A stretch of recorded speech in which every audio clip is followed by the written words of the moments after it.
Hello, കുട്ടികളുടെ കളറൊക്കെ മങ്ങിയിട്ടുള്ള sketch pen ഉണ്ടോ കയ്യിൽ? ഉണ്ടെങ്കിൽ തപ്പിയെടുത്തോളൂ. ഒരു സൂപ്പർ ആയിട്ടുള്ള ഒരു ഡെക്കോർ ഉണ്ടാക്കാം, അല്ലെങ്കിൽ ഓർഗനൈസർ നമുക്ക് ഉണ്ടാക്കിയെടുക്കാനായിട്ട് പറ്റും കേട്ടോ. ഇതിൻ്റെ മൂടി കാര്യങ്ങളൊക്കെ മാറ്റിയെടുത്തിട്ടുണ്ട്, കണ്ടില്ലേ? ഇതിൻ്റെ ഫ്രണ്ട് ഭാഗമൊക്കെ ആകെ തൊപ്പൊക്കെ പൊന്നിയിട്ടുണ്ട്. നമ്മളതൊക്കെ ഒന്ന് വെട്ടിയെടുത്ത് മാറ്റിയിട്ട് അതിനൊക്കെ ഒന്ന് നല്ല ഭംഗിയാക്കി എടുക്കുന്നുണ്ട്. പല ഡിഫറെൻറ്റ് കളേഴ്സ് ആയതുകൊണ്ട് തന്നെ നല്ല ലുക്കായിരിക്കും നമ്മൾ ഇത് വെച്ചിട്ട് ഒരു ടേബിൾ ഓർഗനൈസർ ഉണ്ടാക്കി കഴിഞ്ഞാൽ. അപ്പോൾ അത് അതിന് കൂട്ടായിട്ട് ഞാനൊരു CD എടുത്തിട്ടുണ്ട്. ഇതിൻ്റെ മുകളിൽ നമ്മൾ ഈ സ്കെച്ച് പെൻ ഇങ്ങനെ സ്ക്വയർ ഷേപ്പിൽ ഒട്ടിച്ച് കൊടുക്കാൻ പോവുകയാണ്. ഈസി ആയിട്ട് നമുക്ക് 4 സൈഡ് മേക്ക് ചെയ്തെടുക്കാനായിട്ട് പറ്റും. അപ്പോൾ ഒരു ബാസ്ക്കറ്റ് പോലെ നമുക്ക് ഇതിൻ്റെ മുകളിൽ ഒട്ടിച്ച് കൊടുക്കാം. പിന്നെ ജസ്റ്റ് സെപ്പറേറ്റ് കളർ അടിക്കേണ്ട ആവശ്യമൊന്നുമില്ല. പല നിറത്തിലായതുകൊണ്ട് തന്നെ നല്ല ഭംഗിയായിട്ട് നമുക്ക് ടേബിളിൻ്റെ മുകളിൽ കാണാനായിട്ട് പറ്റും കേട്ടോ.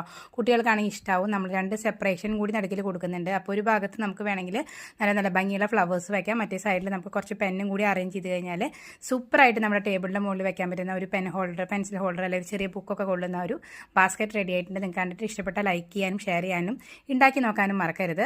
അതുപോലെ റെഡ് ഹാർട്ടെങ്കിലും കമൻറ്റ് ചെയ്ത് സപ്പോർട്ട് ചെയ്യുക. അപ്പോൾ അടുത്തൊരു വീഡിയോയിൽ കാണാം. അതുവരേക്കും താങ്ക് യു, ബൈ.